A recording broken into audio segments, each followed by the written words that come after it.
¿Qué tal? Muy buenas noches. Gracias por acompañarnos y por ser parte de esta nueva era en Canal 22.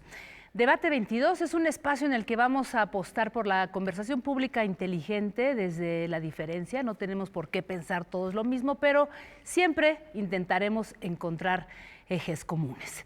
Así es que hoy empezamos con un tema de interés general, un movimiento social espontáneo que se gestó básicamente en las redes sociales y que generó una revuelta en México, y me refiero al Me Too.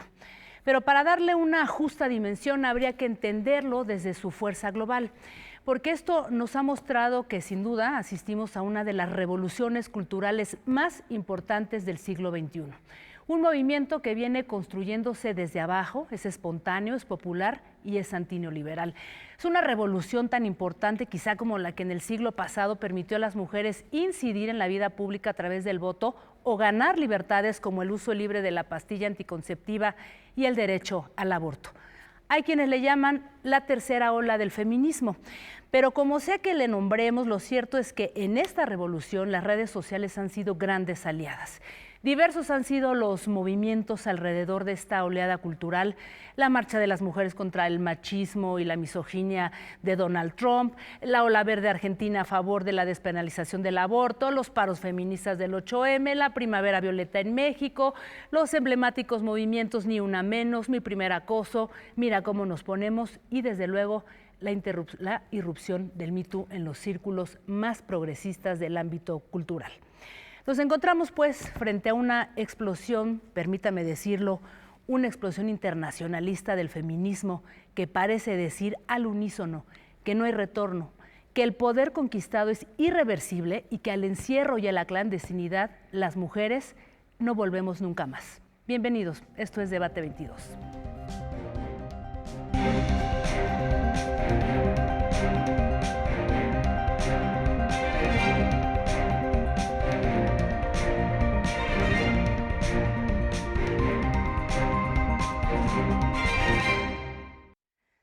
Pues estoy muy bien acompañada de tres grandes mujeres, me da muchísimo gusto tenerlas aquí en este primer programa, gracias por amadrinarlo.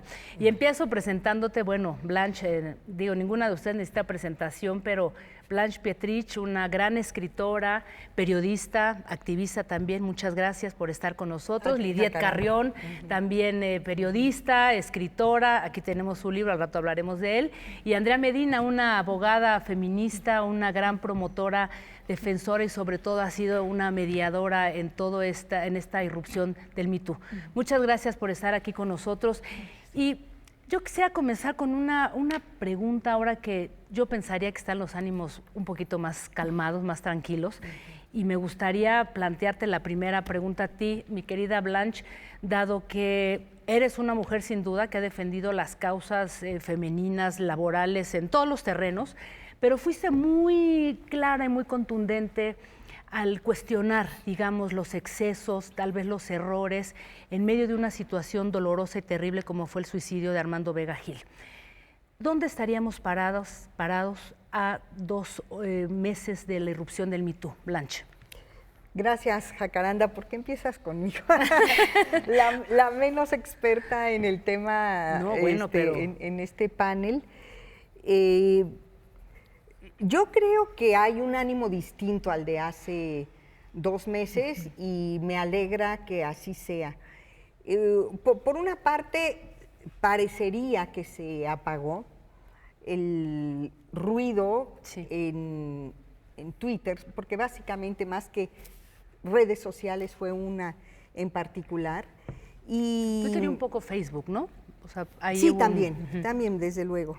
Bueno, yo como es en Twitter donde lo seguía y es donde lo viví en sus partes angustiantes, en sus partes esperanzadoras y en su parte informativa.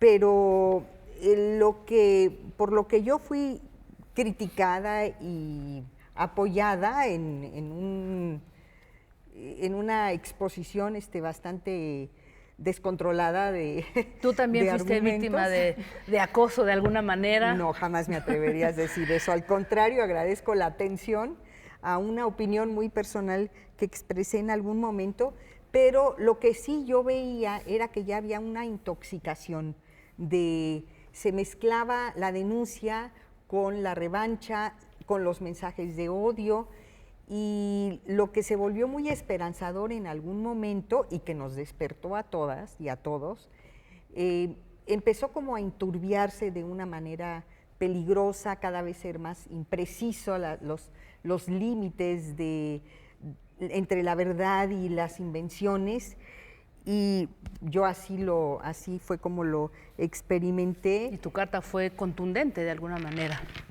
Pues sí, parece ser que sí, pero lo que a mí me da gusto es que se ha apagado el ruido, pero no la causa de fondo.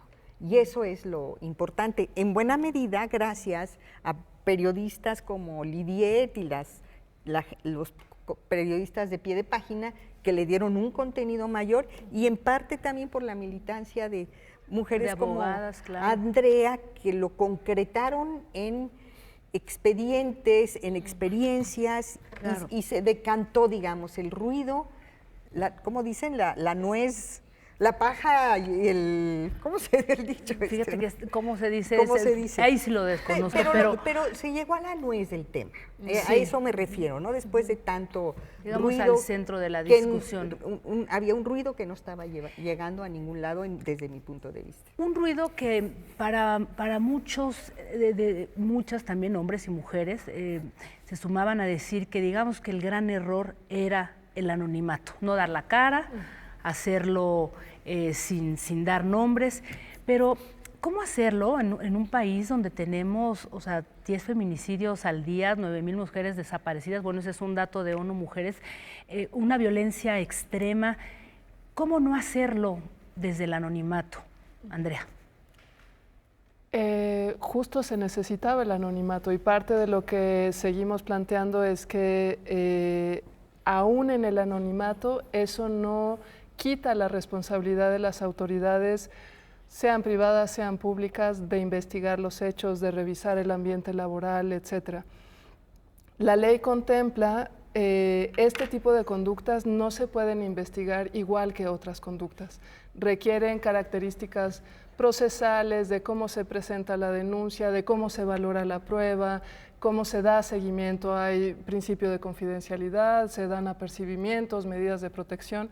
Entonces, la confidencialidad de por sí ya es un elemento que está identificado en la ley para este tipo de violaciones a derechos humanos, y en un contexto, como han documentado ustedes y como hemos también acompañado otras, de tan grave violencia contra las mujeres, pero sobre todo de tal impunidad ante la violencia denunciada, pues sí, una vía necesitaba ser a través del anonimato. Pero ahí yo creo que a mí me llama mucho la atención que se plantee como el error. Y yo creo que para mí el gran atrevimiento de lo que sucedió a través de las redes sociales es que se rompió el silencio, ¿no? Hay varios casos que ya tenían denuncias penales, administrativas, laborales, y no había habido ninguna consecuencia a quienes se había denunciado, y cuando salió público, ahí sí hubo consecuencia, ¿no?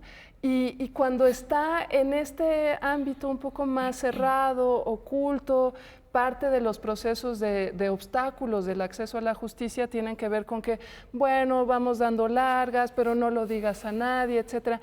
Y la irrupción de las redes sociales fue, hay que hablar del tema. Y lo que me pasa es esto.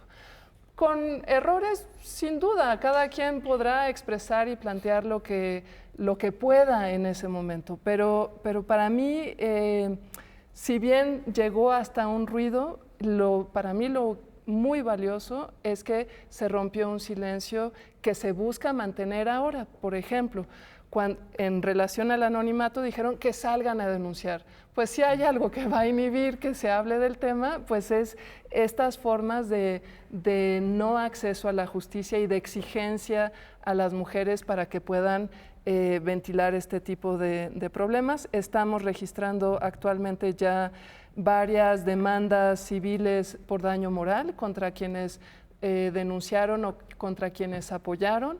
Muchas a lo largo de estos años hemos vivido distintas amenazas por acompañar a mujeres que denuncian. Entonces, no Creo que no hay que pensar que esto ya se calmó, sino que va en un ritmo que hay que tener muy presente cómo están respondiendo las autoridades ante esto. Y dijiste algo muy importante que quisiera que lo respondiéramos al regresar de esta pausa. Se rompió el silencio, pero no sin consecuencias, porque hay muchas mujeres que han sido amenazadas, incluso por los hombres, a quienes ellas mismas denunciaron. ¿Esto a dónde nos lleva? ¿Qué hace la autoridad? Así es que vamos a regresar, si les parece, después de esta pausa. Volvemos.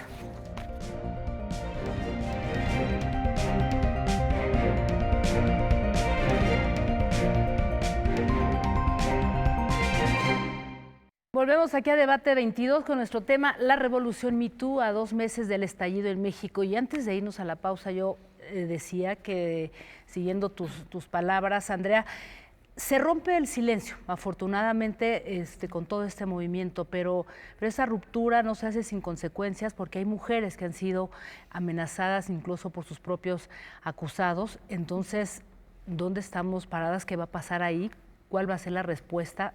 ¿Dónde estaríamos, Lidiet? Sí, bueno, yo creo que se rompió el silencio, en este caso se rompió de una manera como muy grande, pero esto ya ha ocurrido antes. Por ejemplo, nosotros en Pie de Página hicimos un reportaje que se titula Antes del escrache, si denunciamos, que es un poco igual esta continuidad del escrache, del mi primer abuso, mi primer acoso, etcétera.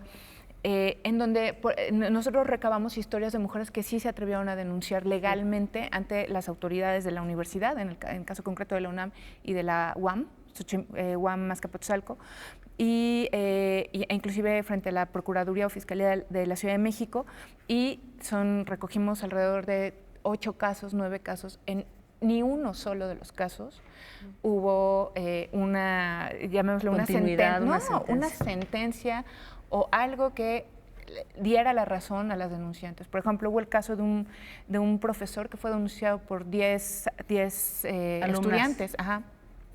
Y en todos los casos, o porque ya había pasado mucho tiempo, o porque no lo dijiste antes, o bueno, también fuiste su pareja. El caso es que por X o por Y razón, ese caso, al final al profesor lo terminaron corriendo. Era ya tal digamos, la presión social de estas chicas que denuncian de esta manera, y también denuncian, ojo, no de manera anónima, sino de manera confidencial, porque dentro de los núcleos del Me Too, yo eso no lo cubrí de manera cercana, pero, o sea, tengo colegas que lo cubrieron. No era, de todas las denuncias que se recibían, no se elegían de manera, o sea, no se pasaban sin filtro. Eso, poco a poco, o más bien bastante rápido, las mujeres, las activistas que estuvieron detrás del Me Too empezaron a establecer protocolos para prevenir algún tipo de difamación, alguna cosa que fuera incorrecta. Inclusive hubo un caso en el que se desmarcaron de una denuncia, lo checamos mejor, ¿no? No recuerdo ahorita el caso en particular. De artículo 19. De artículo 19, ¿no? Y se echaron para atrás. Se echaron para atrás en el sentido de nosotros ofrecemos una disculpa, es decir, fue un movimiento que se manejó con muchísima responsabilidad, a pesar de que es un movimiento en el cual se estaban aprendiendo al filo de la marcha cómo, ojo, ocurre en todos y cada uno de los movimientos sociales que a mí me ha tocado cubrir. En todos y cada uno de los movimientos sociales hay errores, excesos, etcétera. Creo, de hecho, en particular, este caso fueron bastante responsables al tratar de establecer estos mecanismos, bueno, y establecerlos y seguir la discusión, no solo a partir de Twitter, sino que hubo reuniones entre ellas para definir este tipo de cosas. Sí, porque además estás tocando un punto muy importante, Lidiet.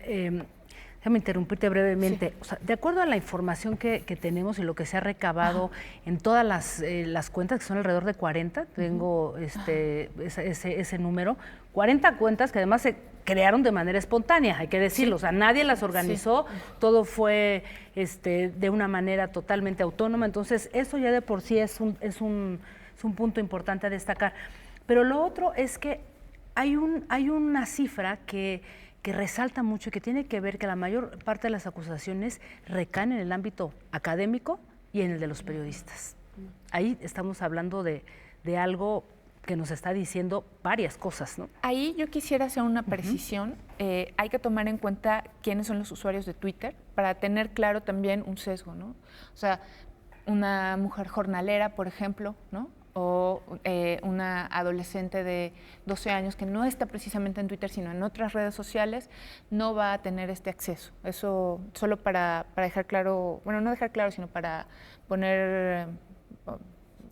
Ahí hay matices no solo de quién usa este tipo de medios, sino también de qué información se tiene. Parte de lo que se criticaba era si algunas de las conductas que se estaban narrando eran o no acoso sexual o eran violencia o no. Y yo creo que eso responde al hecho de qué tanta información tenemos sobre lo que significa o no lo que estamos viviendo. Yo recuerdo mucho en la década de los 90 que empezamos con la violencia familiar, que de no tener ninguna sola cifra, de pronto empezábamos a tener más datos de denuncias, etcétera. Y decían, está incrementándose la violencia familiar. Y decíamos, no, se está incrementando la denuncia, que ahora tenemos registro. Claro. Y yo creo que acá también hay que medirlo un poco en ese sentido. Por ejemplo, en la UNAM, entre las facultades de las que más denuncias tenían es filosofía. Y ahí habría que revisar si es porque ahí hay más hostigadores y acosadores o si porque ahí hay una formación y una organización entre las estudiantes y profesoras que permite hacer la denuncia, ¿no? Entonces hay muchos factores ahí que hay que tomar en cuenta. Ahora, yo creo que es muy interesante esto, lo que decías, Lidiet.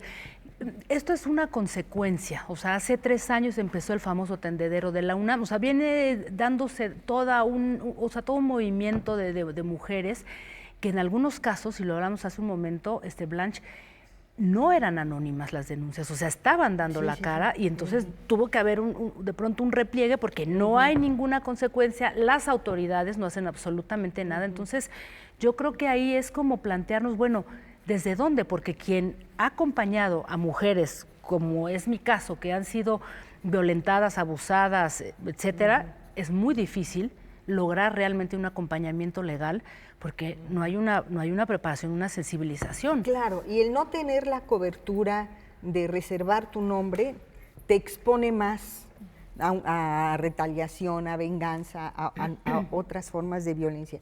Yo quiero aclarar que yo sí estoy a favor del resguardo del anonimato y yo imaginé que iba a funcionar, que las distintas cuentas iban a funcionar un poquito con las estrictas reglas del periodismo, ¿no? O sea, tú si tienes una denuncia anónima, bueno, verificas y desde luego resguardas el nombre del denunciante. Y yo tengo una impresión distinta a la de Lidiet en cuanto al cuidado que se tuvo. Yo creo que hubo mucho descuido en este sentido. Y los protocolos de cuidar las narrativas y las palabras que se usaron, a lo mejor empezaron a funcionar tarde, porque sí hubo palabras que no se debieron haber usado, calificativos que no se debieron haber usado y que fueron muy dañinos. Un caso, y quiero personalizarlo porque pues Armando Vega ya no vive, ¿no? Pero la narrativa de la denunciante que jamás en mi vida me atrevería yo a decir que de la cara, no me interesa, no es importante eso, pero la narrativa tenía incongruencias y las que debieron haber administrado la narrativa no lo hicieron. Por ejemplo, utiliza la palabra pederasta, cuando el hecho que de por sí es incongruente, que no se sostiene desde mi lectura, nunca concluyes que es un pederasta, ¿no? Y tú como periodista lo sabes, si tú acusas de asesino, de pederasta, de violador, sin antes tener las pruebas, por eso utilizamos presunto en la forma de redactar nuestros textos, ocurrieron estas cosas y no fue la única. Yo encontré, muchas veces empecé a ver con mucha preocupación que se limitaban en expresiones que la narrativa no sostenía. Ahora, Blanche, habrá que decir que estas cuentas que fueron hechas, y a mí me tocó estar en una reunión con chicas que no tienen, digamos, conocimientos periodísticos, o sea, no jugaban bajo la lógica ni del periodismo, ni de las, digamos que ni de las leyes, ¿no? O sea, en realidad fue algo tan espontáneo, probablemente, como decía Lidiet, todo movimiento social lleva equivocaciones, errores, pero creo que estas chicas, al ser tan jóvenes, no tenían mucha idea de qué es lo que estaba ocurriendo. Yo quisiera agregar un par de cosas. Uno, muchas eran jóvenes o son jóvenes y muchas no. Yo genuinamente creo que se llevó con la mayor responsabilidad posible. De hecho, en el caso de Armando Vega Gil, y quizás hay que hacer una acotación al caso de Armando Vega Gil, que es, al referirnos a él, o sea, nos referimos prácticamente al hecho que desarticuló completamente el movimiento Me Too, porque la fuerza de un suicidio, y además de un suicidio público, es devastadora. Entonces, tú una vez que nombras el suicidio de Vega Gil, ya no hay manera, por ejemplo, de que te pueda decir, oye, pero hubo tales y tales y tales indicios sin yo afectar a los deudos de Armando Vega Gil. Y aquí quiero comentar algo muy, muy personal, muy personal. Es imposible hablar de suicidio sin que la gente deje de pensar, ¿no? Y que deje de analizar concretamente. Y me parece también por eso mismo que los medios de comunicación tenemos que ser, y los periodistas, muy responsables para no, así como no criminalizar a la persona que se quitó la vida, no criminalizar un movimiento por esta situación. Y lo digo, ahora sí que, porque genuinamente el movimiento de Armando Gil, acabas de tocar un punto terminó con el movimiento, eso es real. O sea, por lo menos terminó con esa expresión. O sea, eso es real. Y quiero regresar justamente a ese punto. Tenemos que hacer una pausa. Se va muy rápido el tiempo. Yo tengo muchas preguntas, pero quiero regresar a propósito de lo que tú dices. Muy bien. Socialmente llegamos a este punto de quiebre tremendo. ¿Y la autoridad? Exacto. ¿Dónde está? ¿Dónde está el Estado? ¿Dónde están estas instituciones que nos tienen que proteger? Entonces, vamos a hacer una pausa. Regresamos. No se vayan.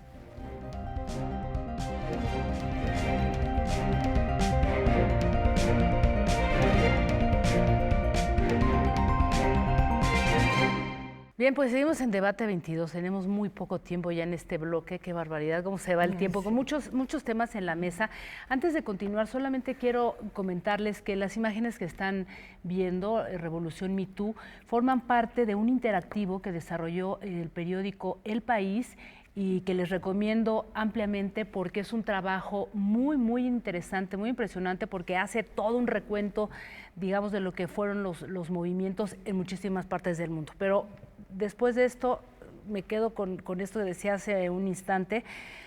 ¿Qué pasa con las autoridades? Porque nosotros estamos hablando y en realidad seguimos como en un vacío legal, institucional. O sea, ¿dónde estamos, Andrea? Yo creo que ahí es muy importante decir que las autoridades con su silencio, ahí también, y con su inacción, han dejado que el debate quede a los criterios de la ciudadanía o de algunos medios de comunicación. Y eso no ayuda a reordenar y tener los criterios para decir, bueno, se puede expresar de esta forma, esto sí es discriminación, esto no. Por ejemplo, algo que nosotras estamos tratando de impulsar a partir del foro y de la constatación de las amenazas. Un debate público de entrada, ¿no? Un debate público en donde las autoridades planteen cuáles son las reglas. A ver, denunciar nunca es un acto de violencia. Denunciar no es un acto de discriminación. Y entonces, ¿a quién le toca investigar? Que nos digan a quién sí le toca investigar qué cosas, qué le toca al COPRED, qué le toca a la Procuraduría, qué toca a las patronales, etcétera. Entonces, parte de lo que nosotras tratamos de hacer en el foro y que luego retomamos ante el silencio de nuevo el 6 de mayo es ¿qué necesitamos saber? ¿No? Y estructuramos una serie de preguntas a través de las obligaciones, los indicadores de cumplimiento de obligaciones de derechos humanos. Necesitamos estadísticas, necesitamos mecanismos para poder participar, necesitamos quiénes son las autoridades que pueden investigar. Parte de lo que salió fue, muchas de las que denunciaron perdieron su trabajo, no hay protocolos, las que denunciaron y tienen amenazas, tampoco se ha investigado esos hechos porque la Procuraduría tampoco tiene ciertos elementos de investigación. Entonces, acá están involucrados. Un vacío total.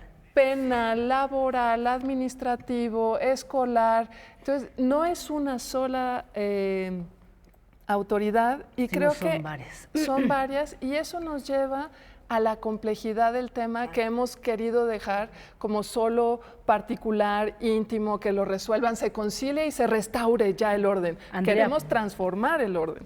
Totalmente. Tenemos un minuto para concluir. Yo quisiera pedirles que así muy brevemente me dijeran en el mundo ideal, ¿qué hace falta? O sea, ¿qué le podríamos decir a la autoridad? Que es ahí un problema, un punto importante a reflexionar. Lidiet. Bueno, más que a la autoridad, yo creo una crítica que sí le hago profundamente al Me Too es que se ha quedado en el tema del acoso sexual, el abuso sexual, que son fundamentales, pero que no hemos entrado, digamos, las mujeres a pensarnos en el tema, por ejemplo, de las violencias económicas. La violencia económica a mí me parece que en este país no se menciona todo el tema, por ejemplo, de la economía de cuidados y que tenemos que empezar también a viralizarlo. Blanche. Y yo, apoyando lo que decía Andrea, yo creo que justamente la ausencia de una respuesta en un primer momento por parte de las autoridades es que todo se dio en redes sociales de esa manera volátil y parecía que redes sociales era el principio y el fin de todo esto.